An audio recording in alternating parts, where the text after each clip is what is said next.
Alright, so I'm going to be doing my first video of making a clay charm. I picked an owl for today. I make those the most, and they're kind of complex, but they're the easiest for me to make because I make them so much. I picked brown for this time, so I have just a few colors here. This is just normal craft clay. It's about $2.50 a pack. And I can get it at any craft store. I usually go to Joann's, same place I get my yarn and my paint. Just kind of a all-in-one place.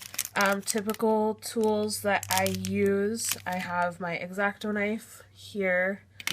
I have some little rolling pokey things, my rolling pin here. Just typical stuff that most people have for clay. I tend to work lightest color first. I don't wear latex gloves. My hands are so small that they don't really fit me. So I wash my hands constantly. They're always dry, but yeah, lightest color first. So this owl has feathers on the front, wings on the side. So I'm just going to be forming the feathers now. Really small, and they all have little dents in them.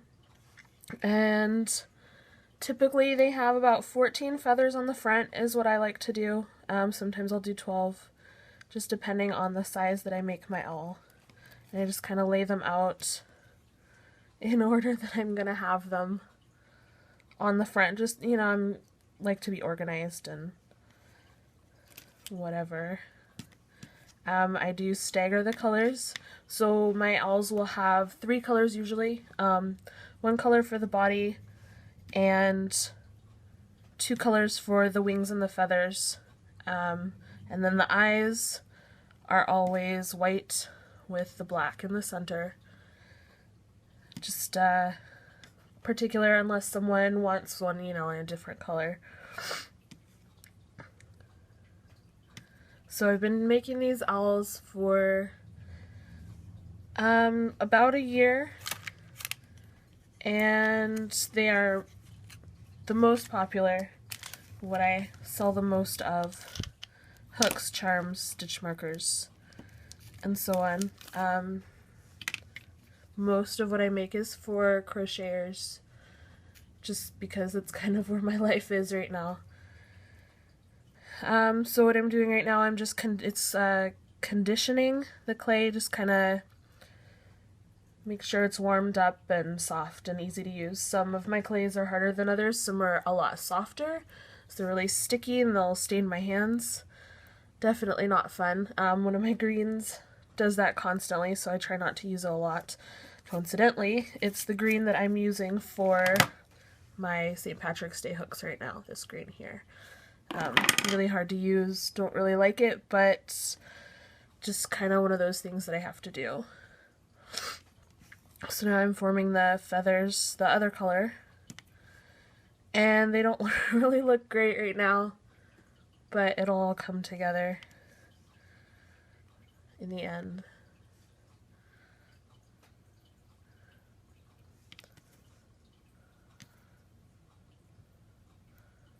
So I first got into doing clay about 2 years ago. I started making cameo necklaces and little charms, cupcakes mostly, really simple, and I had molds for those. So it's just really in the past year and a month that I've been doing it kind of freeform and on my own. Pinterest is something that I really like to use to get my ideas. Just kind of pick up ideas here on my tablet. Go for that, which is actually where I found the owl to begin with. I didn't have like a pattern or anything for it, or a tutorial. I just went with a picture. It was pretty hard at first, but just got the hang of it. So now I'm going to be forming the body of the owl. It has like the ears in the top and then the sides, so I just this is just to form the sides here, and it's gonna look absolute crap at first, but I do shape it. and it's just kind of getting the general how I want it to be, and then I just kind of play with it until it looks right. I'm usually kind of particular, a little bit of a perfectionist, but it's an okay quality.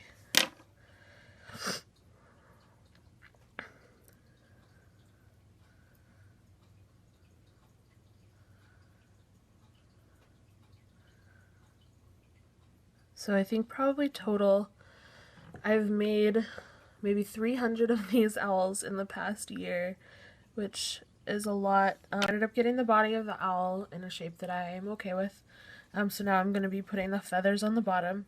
Usually do a row of 4 on the bottom and then 5 and 5. Sometimes I space out and do 5 and then 2 rows of 4.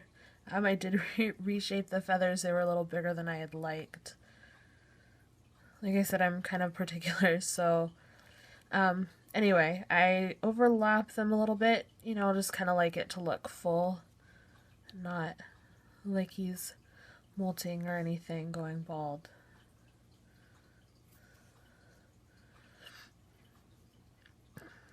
And just stagger it. And these do stick once you bake it. Like, I don't have to use a glue or anything. Sometimes I do when I'm making my hooks. I will, I have a glue here that it just adheres and makes sure that it's not going anywhere, so things don't like fall off the top. So now I'm going to shape the wings for the sides. I'm not as particular with these. I usually do hatching on them, so it's just the shape that matters. Like, thickness is fine, however you want it. And just slap that on.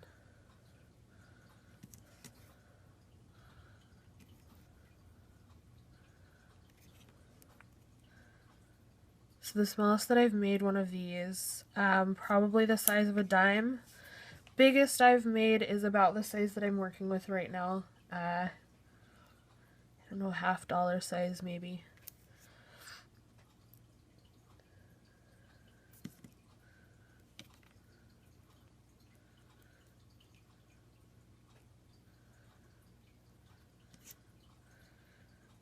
Alright, so the wings are on the sides there.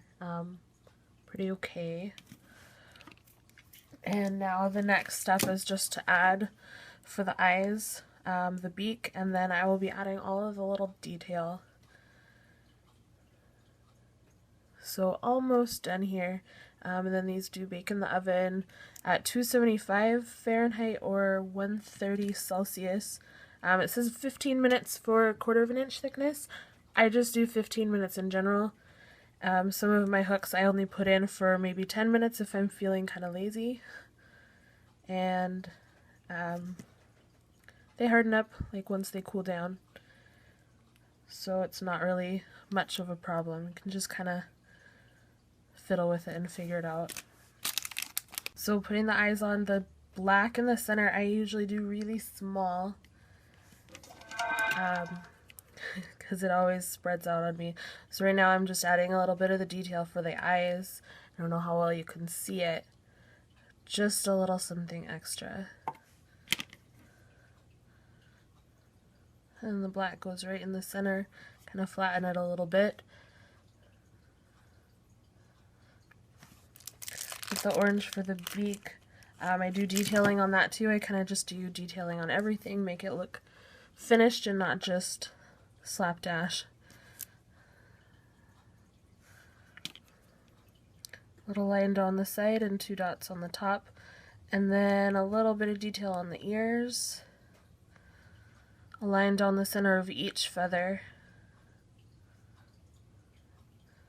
Just press this tool in.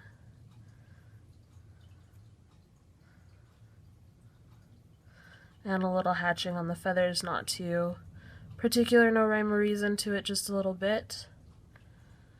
And then I use head pins to make these into the charms, just a flat little pin there. Stick it through the bottom.